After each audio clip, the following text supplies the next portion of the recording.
Hey ladies and gentlemen, welcome back to the channel. As always, it is Nick here, back with your daily crypto news and analysis, and today we are going to be talking about Xinfin, aka XDC. So sit back, relax, and before we fully jump on into this video, I do just want to ask guys to please leave a like on this video. It does help the channel grow immensely, and of course I do always greatly appreciate it. And if you do find any of the information in this video valuable, useful, or interesting in any sort of way, definitely hit that subscribe button and turn notifications on to never miss a future update. Now overall, when we are talking about a lot of the ISO20022 tokens, I've always said that XDC does not get a spotlight on it like the other ones. We know XRP and Algorand have been taking the main wheel, if you will, just because like they're like the main ones that really kind of steal the show. XLM definitely could have a nice little mention there too, but for the most part, nobody really talks about XDC, and I've seen a lot of people comment on my video saying, I like it that way. Don't tell them, let's keep the price low. And trust me, I'm there with you guys.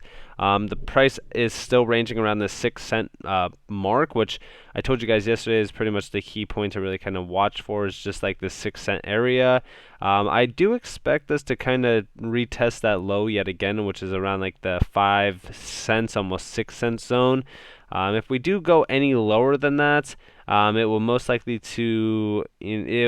be to test those summer lows down here at about like roughly almost 5 cents. It's like 4.5 cents. So that's the lowest I think that we go, honestly, especially if Bitcoin is just talking more so about a swoop of the lows yet again, which we are hitting some resistance on Bitcoin. So until we do break over about like 38K, I'm not going to get too bullish on my altcoin holdings, especially now with Bitcoin dominance rising. But I will say this, I mentioned this in my last couple of videos from today as well. Excuse me. I've been watching, this weekend and Monday closely. Like that's where I'm really kind of eyeing. Like first off, Monday being the monthly candle close for crypto, and also even indices, right? Because we know that Monday is a day where the indices actually are open. That's really a day to watch for. Like, Sunday being the weekly candle close, it's whatever, but we know that the monthly candle close could be detrimental for all of crypto, specifically in a way that it could be, us leading towards a nice relief rally on Bitcoin to 44K plus, or it could be us pretty much swooping those lows one last time, hurting a lot of our altcoin holdings, but also providing an immense amount of buy opportunities for a lot of these altcoins as well. Now, I do want to talk to you guys about XDC Utility. So first off, there's a ton of use cases here. You guys are probably all aware of this screen by now. I've talked about it for a while. But I do want to talk to you guys about Travel, right? I'm sure that you've all known about Travel by now, especially if you guys do travel a lot. Now, Travela is actually fairly interesting just because we know that they're actually pro-crypto. We actually see here it's, time to turn your travel dreams into a reality. XDC holders.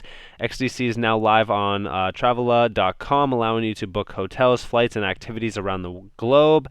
To celebrate, enter to win 900, follow Travela and Xinfin official. Now, the funny thing about this is that I don't think people realize actually how big Travela actually is. I'm sure that a lot of you individuals out there probably do know, maybe you don't, but if you guys don't know, here you guys have it. So it was founded in 2017, and now when we're talking about the scale of it, it currently offers 2.2 million plus properties covering 90,124 destinations in 230 countries and territories, and with prices up to 40% cheaper than mainstream travel booking platforms. The best part about them being a very cheap overall company, aka in terms of their prices compared to other companies, the way that they're getting there is because they also allow for tokenized incentives. They're talking more so about blockchain technology. They're actually, like I said, probably one of the most pro, crypto travel booking sites ever. You can pretty much look at all their pay with credit or pay with crypto options. I shouldn't say credit, but you can see credit cards here as well. But for the most part, look at all of the assets that they do support. And of course, Xinfin is one of them. Here you guys have XDC.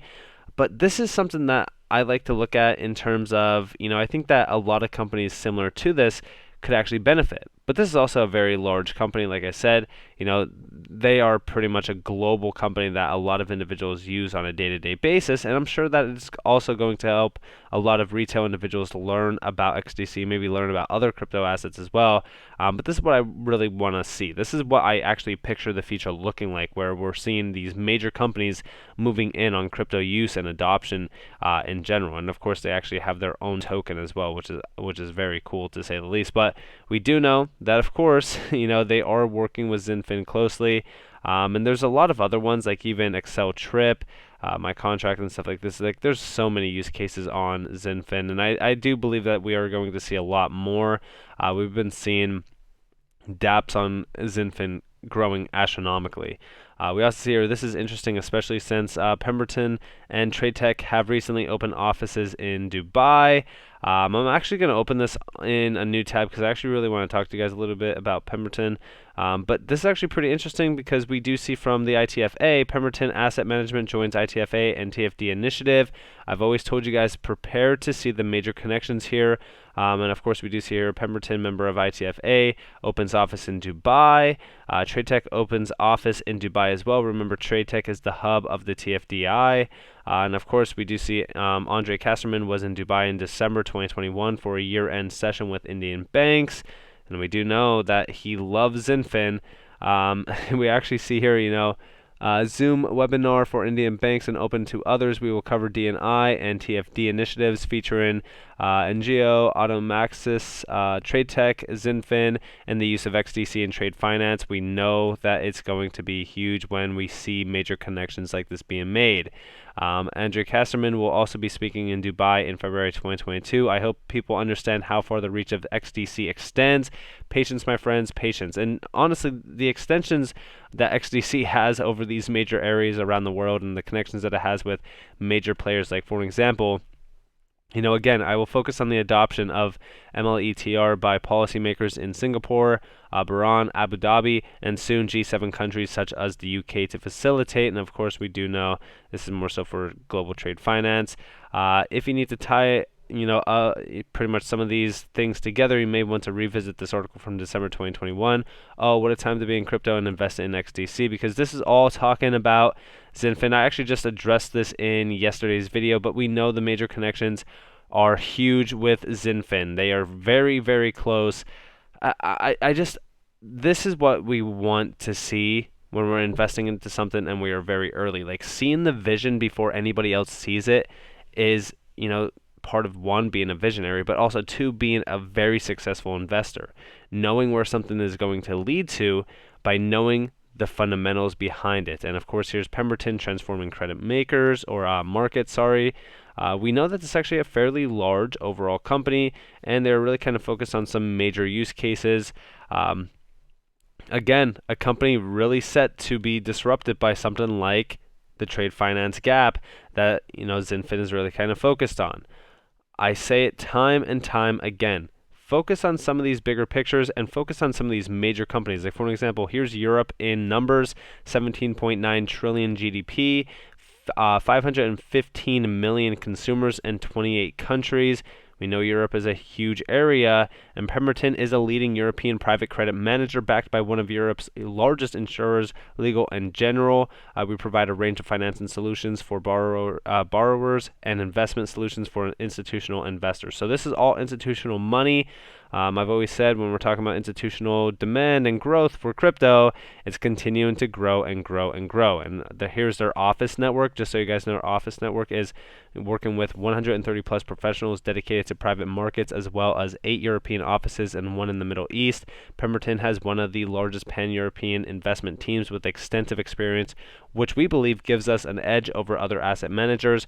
Our network not only allows us to source the broadest and highest quality of investment opportunities, but remains an important tool for ongoing monitoring over the life of investments. So again, this is a huge company, huge deal, especially if we're talking about the connections with Xinfin.